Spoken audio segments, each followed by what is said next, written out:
Բարև ձեզ։ Եվրոպական հեռանկարներ հաղորդաշարը ներկայացնում է Եվրամիության եւ Հայաստանի Հանրապետության համագործակցությունը, մեր երկրի Եվրամիության ինտեգրման քաղաքական եւ տնտեսական քայլերը, ինչպես նաեւ Եվրոպական հանձնաժողովի մոտեցումներն ու ծրագրերը։ Սա մեր առաջին հաղորդումն է։ Այսօր համառոտ կներկայացնենք Եվրոպական միության պատմությունը եւ Հայաստանի հետ հարաբերությունների ժամանակացույցը։ Երկրորդ համաշխարհային պատերազմի ծանր հետևանքներից հետո կենսական անհրաժեշտություն դարձավ Միացյալ Եվրոպայի ստեղծումը։ Հայտնի եւ հեղինակավոր եվրոպական քաղաքական գործիչներ բարձրաձայնեցին այն տեսակետը, որ եւս մեկ ավերիչ պատերազմը վերջնականապես կկործանի Եվրոպան։ Գործընթացի սկիզբ հանդիսացավ Ֆրանսիայի արտաքին գործերի նախարար Ռոբեր Շումանի 1950 թվականի մայիսի 9-ի ելույթը, որով նա պաշտոնապես առաջարկում էր համատեղ օգտագործել Ֆրանսիայի եւ Գերմանիայի քարածխի ու պողպատի պաշարները։ Ակնհայտ էր, որ հենց տնտեսական համագործակցությունը կհանգեցներ քաղաքական միությանը։ Այս նախաձեռնությանը միացան Բելգիան, Նիդերլանդները, Լյուքսեմբուրգը եւ Իտալիան։ 1957 թվականին այդ երկրները Հռոմում ստորագրեցին երկու համաձայնագիր Եվրոպական տնտեսական համայնքի եւ ատոմային էներգիայի Եվրոպական համայնքի Եվրատոմ ստեղծման մասին։ 1967 թվականին նշյալ երեք միավորները միաձուլվեցին, ստեղծելով Եվրոպական համայնքը։ 1973 թվականին նախաձեռնությանը միացան Մեծ Բրիտանիան, Դանիան եւ Իռլանդիան։ 1979 թվականին անցկացվեցին Եվրոպական խորհրդարանի առաջին ուղղակի ընտրությունները։ 1981 թվականին Եվրոպական համայնքի կազմի մեջ մտավ Հունաստանը, 1986-ին Իսպանիան եւ Պորտուգալիան։ Համայնքի անդամ երկրների թիվը հասավ 12-ի։ 1986 թվականին ստորագրվեց Միասնական Եվրոպական ակտը։ Այն նշանակում էր առանց սահմանների շուկայի ստեղծում, ապրանքների, մարդկանց, ծառայությունների եւ կապիտալի ազատ շրջանառությամբ։ 1995 թվականին Եվրամիությանը միացան Ավստրիան, Շվեդիան եւ Ֆինլանդիան։ 1999 թվականի հունվարի 1-ին շրջանառության մեջ մտավ Եվրոն։ 2004 թվականի մայիսին Եվրամիությունը լուրջ համալրում ստացավ։ Նրան միացան Մալթան եւ Կիպրոսը, ինչպես նաեւ արդեն փլուզված սոցիալիստական ճամբարի 8 երկիր՝ Չեխիան, Էստոնիան, Լատվիան, Լիտվան, Լեհաստանը, Հունգարիան, Սլովակիան եւ Սլովենիան։ 2007 թվականին Եվրամիությանը անդամակցեցին Բուլղարիան եւ Ռումինիան։ Միության 27 երկրներում այսօր ապրում է մոտ 500 միլիոն մարդ։ Եվրամիություն-Հայաստան հարաբերությունների հիմքը գործընկերության ու համագործակցության համաձայնագիրն է, որ գործում է 1999 թվականի հուլիսից։ 2004 թվականին Հայաստանը, Վրաստանի եւ Ադրբեջանի հետ միասին ներառվեց Եվրոպական հարևանության քաղաքականության ծրագրում։ 2008 թվականի փետրվարին Հայաստանում բացվեց Եվրոպական միության լիարժեք պատվիրակության գրասենյակը։ 2009 թվականի մայիսին մեկնարկեց Արևելյան գործընկերությունը, որին անդամակցում են Հայաստանը, Վրաստանը, Ադրբեջանը, Ուկրաինան, Մոլդովան եւ Բելարուսը։ Այս ծրագրի շրջանակներում նախատեսվում է Եվրամիության եւ գործընկեր պետությունների միջև ասոցիացման համաձայնագրերի ստորագրումը, անցագրային ռեժիմի թեթևացումը եւ մի շարք այլ արտոնություններ։ 2012 թվականին այս հարաբերությունները նոր զարգացում ունեցան։ Բանակցություններ են ընթանում Հայաստան-Եվրամիություն ասոցիացման համաձայնագրի շուրջ։ Այս համաձայնագիրը թարմեցնում ու զարգացնում է արևելյան գործընկերությունը եւ սահմանում պարտավորությունների կոնկրետ շրջանակ։ Այս մասին տեսակետները մեր պաշտոնական էջում։ The association agreement Ասոցիացման համաձայնագիրը, որի շուրջ բանակցություններ են ընթանում այս պահին, արևելյան գործընկերության ոչ շարունակությունն է, ոչ էլ մեկ այլ մակարդակ։ Այն կոնկրետ գործիք է, որի միջոցով պետք է իրականացվի արևելյան գործընկերությունը։ Ես հպարտորեն շեշտում եմ, որ բանակցությունները արդեն հասել են շրջադարձային կետի։ Մենք համաձայնության ենք գալիս արդեն 24 մասերի շուրջ։ Ինչ է սա նշանակում։ Սա նշանակում է, որ ասոցիացման համաձայնագիրը կփորձի Հայաստանին հնարավորինս մերձեցնել Եվրամիությանը, առաջին հերթին բազմաթիվ ոլորտներում ներդաշնակեցնելով կարգավորման ենթակա շրջանակները։ Regulatory harmonization across a very wide range of sectors. Ասոցիացման պայմանագիրը ինքը բավական հստակ ձևով արտահայտում է այն նպատակը, որ մենք դրել ենք մեր առջև։ Եվ նպատակը վերաբերվում է այն երկրին, որ մենք ուզում ենք կառուցել այստեղ։ Երկիր, որը զարգանում է եվրոպական արժեքային համակարգի ներքո, որը զարգանում է եվրոպական ստանդարտների, չափանիշների, նորմերի համաձայն։ Ասոցիացման համաձայնագիրը հիմքեր է ապահովում քաղաքական ասոցիացման կապերի համար։ Հատուկ շեշտում եմ խորը եւ համապարփակ ազատ առևտրի համաձայնագիրը, որը պետք է աջակցի տնտեսական ինտեգրացիային, եւ վիզայի ռեժիմի հեշտացման եւ վերընդունման համաձայնագիրը, որը կակտիվացնի տեղաշարժը անվտանգ եւ ապահով միջավայրում։ Երբ որ մենք խոսում ենք պարտավորությունների մասին, պարտավորությունները վերաբերվում են միայն ու միայն մեր նորմերի, չափանիշների, պրակտիկայի համապատասխանեցմանը եվրոպական չափանիշներին։ Այսինքն, սա ես չեմ համարում որպես պարտականություն։ Սա պարտավորություն չի, որտեղ սա մենք մեզ համար ենք անում։ Մենք պարտավորված չենք իրենց հանդեպ, մենք պարտավորված ենք հասարակության առջև։ Երկու կողմերն էլ վստահ են, ասոցիացման համաձայնագիրն իր փոխադարձ պարտավորությունների եւ անելիքների հետ մեկտեղ կակտիվացնի Եվրամիություն-Հայաստան հարաբերությունները։ Այժմ Հայաստանում Եվրոպական միության պատվիրակության եւ Հայաստանի հասարակական քաղաքական կյանքի աշխույժ օրակարգի մասին մեկ պարբերությամբ։ Եվրոպական միությունը սկսել է Հայաստանում նախագահական եւ խորհրդարանական ընտրությունների աջակցության ծրագիրը 1.700.000 եվրո արժողությամբ։ Այն նպատակ ունի նպաստել ազատ ու թափանցիկ ընտրությունների անցկացմանը։ Երևանի մամուլի ակումբը ներկայացրեց իր միջանկյալ հաշվետվությունը հեռարձակող լրատվամիջոցների կողմից խորհրդարանական ընտրությունների գործընթացի լուսաբանման վերաբերյալ։ Այս հաշվետվությունը վերաբերում էր պաշտոնական քարոզարշավին նախորդող շրջանին, մարտ ամսվա առաջին տասնօրյակին։ Մոնիթորինգի արդյունքները հուսադրող էին։ Հեռարձակողների կողմից նախընտրական շրջանի լուսաբանման ընթացքում դրական միտումներ էին ֆիքսվել նախորդ ամիսների համեմատությամբ, այդ թվում թաքնված գովազդի ծավալի նվազում։ Հետազոտությունը կատարվում է Երևանում ԵԱՀԿ գրասենյակի աջակցությամբ իրականացվող նախագծի շրջանակներում, որը կոչվում է «Աջակցություն հայկական քաղաքացիական հասարակությանը ընտրական գործընթացների մոնիտորինգի հարցում»։ Ծրագիրը ֆինանսավորում է Եվրամիությունը։ ԵԱՀԿ Երևանյան գրասենյակը, Իրավունքի Եվրոպա միավորում հասարակական կազմակերպությունը Եվրամիության ֆինանսական աջակցությամբ լրատվամիջոցների ներկայացուցիչների համար երկօրյա դասընթաց են կազմակերպել ընտրությունների պատասխանատու, ճշգրիտ եւ հավասարակշռված լուսաբանման համար։ Միջոցառմանը աջակցում էր նաեւ Միացյալ Նահանգների դեսպանատունը։ Հայաստանում անցկացվեց Արևելյան գործընկերության 4-րդ պլատֆորմի երիտասարդական համաժողովը, որին մասնակցում էին ավելի քան 20 երկրի ներկայացուցիչներ։ Հանրապետության վարչապետը ողջույնի խոսք էր հղել նոր մտածելակերպով օժտված երիտասարդներին։ Իսկ Եվրամիության պատվիրակության ղեկավար Տրայան Խրիստեան նշեց, որ երիտասարդությունը ոչ թե մեր ապագան է, այլ ներկան։ Այդ իսկ պատճառով անհրաժեշտ է ամրապնդել Արևելյան գործընկերության պետությունների հետ համագործակցությունը երիտասարդական ոլորտում։ Միջոցառումը կազմակերպել էր Եվրոպական հանձնաժողովը։ Նախագծերի ֆինանսավորումը կիրականացվի Արևելյան գործընկերության երիտասարդական ծրագրի միջոցներով, որը կազմում է 3 միլիոն եվրո։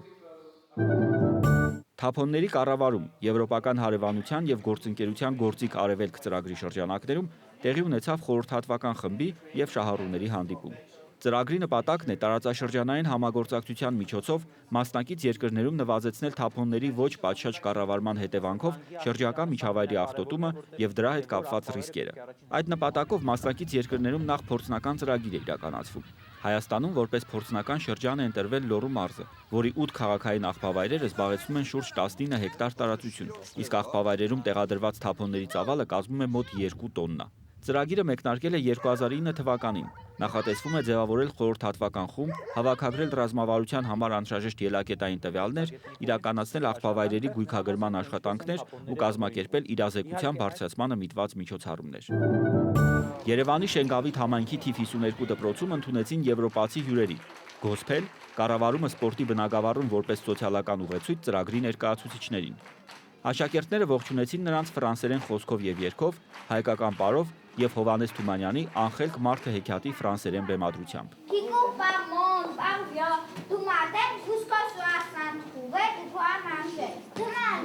Գոսփել ծրագրի շրջանակներում այս կրթօջախի մարզահրապարակի վերանորոգման համար նախատեսվում է հատկացնել 30-ից 60 հազար եվրո։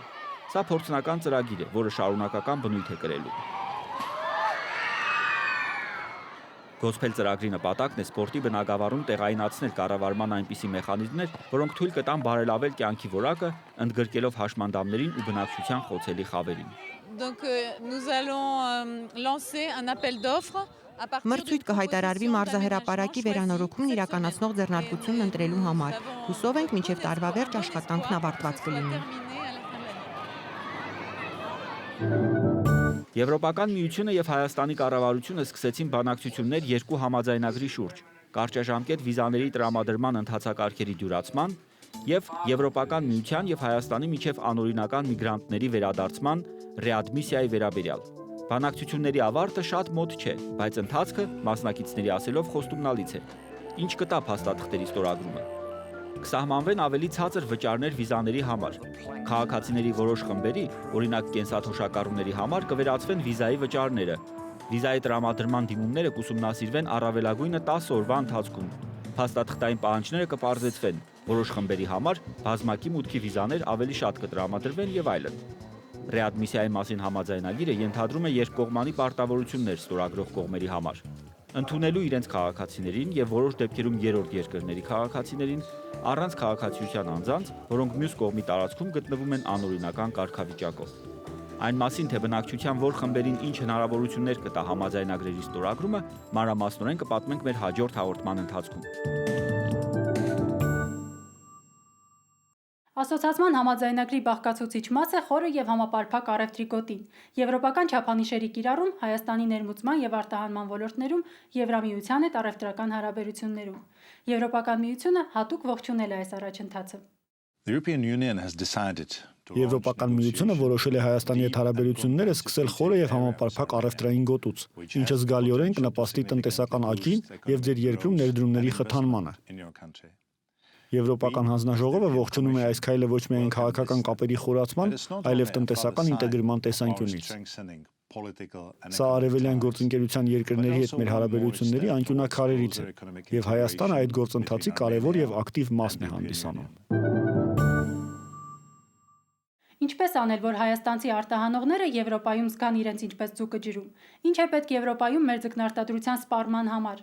Այս խնդիրները դիտարկել ենք խորը եւ համապարփակ առևտրի գոտու համաձայնագրի ենթատեքստում։ Սա բոլորովին էլ հանգստյան գոտի չէ, ավելի ճիշտ կլինի այս տարածքն անվանել աշխատանքային գոտի։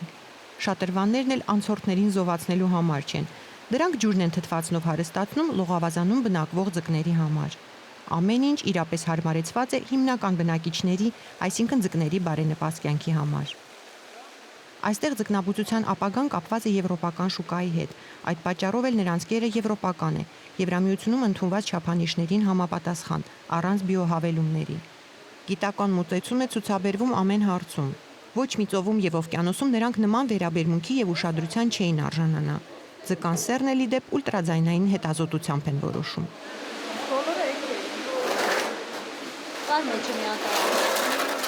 Արդյունքը համապատասխանաբար բարձր է՝ 800 տոննա ձկան մսի արտահանում տարեկան, հիմնականում Ռուսաստան։ Թանկարժեք հարգի ձկնատեսակներ են՝ թառափազգիներ եւ իշխանազգիներ։ Այս տնտեսության արտադրանքը Հայաստանում էլ է վաճառվում, բայց ոչ մեծ քանակությամբ, ներքին շուկան չլճացնելու եւ փոքր արտադրողներին չվնասելու համար։ Փաստորեն ծով ու օվկիանոս չունեցող Հայաստանն ի վիճակի է ձկնարտադրությամբ զբաղվել։ Ճիշտ ասած, ես ինքս ձկնոց սիրահար եմ եւ երբ որ ես մեկնում էի տարբեր երկրներ ձկնոցության, ես հասկացա, որ ձկնաբուծությունը շատ ակտուալ կլինի, որովհետեւ պաշարները, օվկիանոսային պաշարները ամեն տարի վրա կրճատվում են եւ 2002 թվականին միտքը ծագեց, 2006 թվականին որոշեցի ստեղծել իմ տնտեսությունը։ Ձեռնարկատիրոջ խոսքերով օվկիանոսային եւ ծովային պաշարների նվազման պատճառով շատ երկրների կառավարություններ սկսել են խթանել ակվակուլտուրայի զարգացումը։ Հայաստանի կառավարությունը նույնպես։ Արդեն 3 տարի է ձկնաբուծությունը մտնում է մեր երկրի զարգացման ծրագրերի ցանկի մեջ։ Արդյունքում, եթե 1998 թվականին Հայաստանում ձկան եւ ձկնամթերքի արտադրության ծավալները կազմում էին ընդամենը 200 տոննա, ապա այսօր միայն այս տնտեսվարողը քառապատիկ ավելին է արտադրում։ Մեր համար առաջնային խնդիրը ոչ թե մսի արտահանումն է եվրոպական շուկա, որտեղ եվրոպական շուկայում եւ թարափի եւ իշխանազգիների միսը կա եւ այդքան մենք դժվար կարողանանք իրանց հետ մրցակցել գնային բանով, բայց սև խավիարը եւ կարմիր խավիարը հետագայում իհարկե ինձ թվում է շատ լավ մրցակից կարող է լինել եվրոպական շուկայում։ Եվրոպական վճարունակ սպառողին կառաջարկվի նրան լավ ծանոթ ապրանքը ավելի ցածր գնով։ Մեր մոտ մի քիչ ավելի էժան է նստում, քան իրենց մոտ։ Այնտեղ աշխատուժն է թանկ, այնտեղ փակ սիստեմներով են անում եւ որակը մեր մոտ ավելի բարձր է։ Գնի ցածրության եւ որակի բարձրության շնորհիվ ինձ թվում է, որ մենք կարող ենք գրավել շատ լավ նիշա Եվրոմիության շուկայում։ Համի գաղտնիքներից է ջուրը։ 2011-ին իրականացված հետազոտության արդյունքները փաստել են, որ Հայաստանում ձկնաբուծության համար օգտագործվող ջուրն ունի բարձր որակ, ինչը հաստատում են նաև եվրոպացի մասնագետները։ Եվրամիության բոլոր փորձագետները հավաստել են, որ այն ձուկը, որոնք իրենք համտեսել են եւ ըմբոշխնել են Հայաստանի Հանրապետությունում, չունի մրցակից, որովհետեւ այն իսկապես շատ համեղ է, ունի շատ բարձր զգայորոշման, այսինքն օրգանոլեպտիկ ցուցանիշներ, որը պայմանավորված է մեկ հանգամանքով։ Այս ձուկը օգտագործում է այն ջուրը, որը մենք եւս կարող ենք խմել։ Խոսքը արտեզյան հորերից ստացվող ջրի որակի մասին է։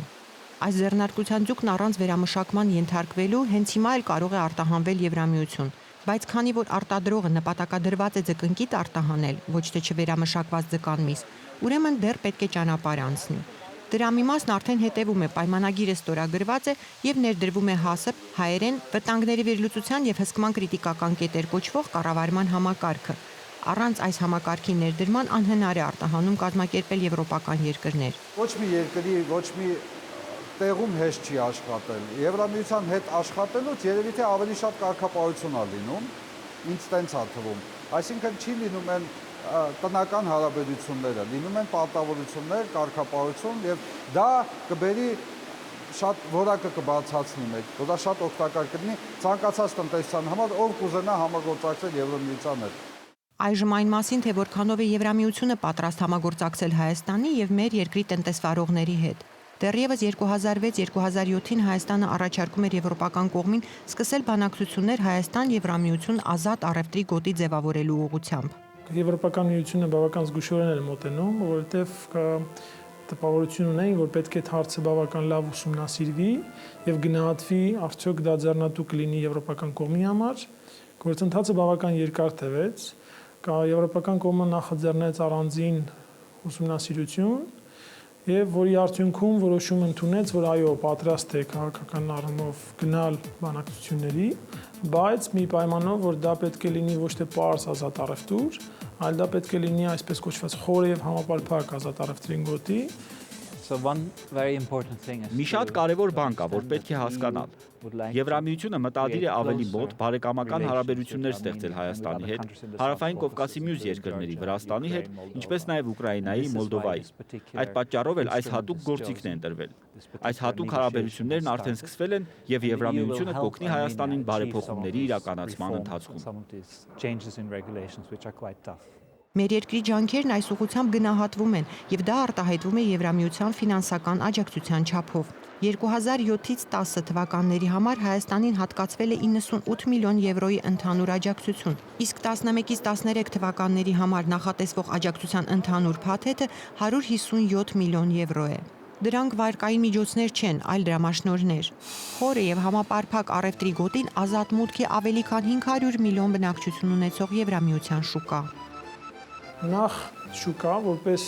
առաջին հերթին, երկրորդ հերթին շատ ուզում եմ կարևորեմ, որ սա ըստ էության տնտեսական զարգացման խթան է, ըստ էության սա դրդում է, որ ամբողջ տնտեսական գործունեության կազմակերպման առումով դու բարձրանաս որոշակի մակարդակի, որը որ բացում է ճանապարհը դեպի Եվրամիության շուկա, բայց դրան հասնելու համար դու պետք է քայլեր իրականացնես, որը որ արդեն իսկ բերում է ներքին զարգացման գործընթացների կատարելագործման։ Երկու կողմերն էլ հստակ ժամկետներ չեն նշում, թե երբ կավարտվեն բանակցությունները, բայց ընդհանուր տեսակետն այն է, որ դրանք կարող են 2-3 տարի տևել։ Հայաստանը ոչ ձևական եւ հետեւողական աշխատանք է կատարում եվրոպական շուկայում իր տեղը նվաճելու համար։ Հայկական կողմի կարծիքով այս գործընթացը բերելու է եվրոպական մոդելի տնտեսության ստեղծմանը առանց անդամության ֆորմալ կարգավիճակի։ Նման ուղին հեշտ չի կարող լինել, բայց եւ արդյունքը հաստատ չի հիասթափեցնի։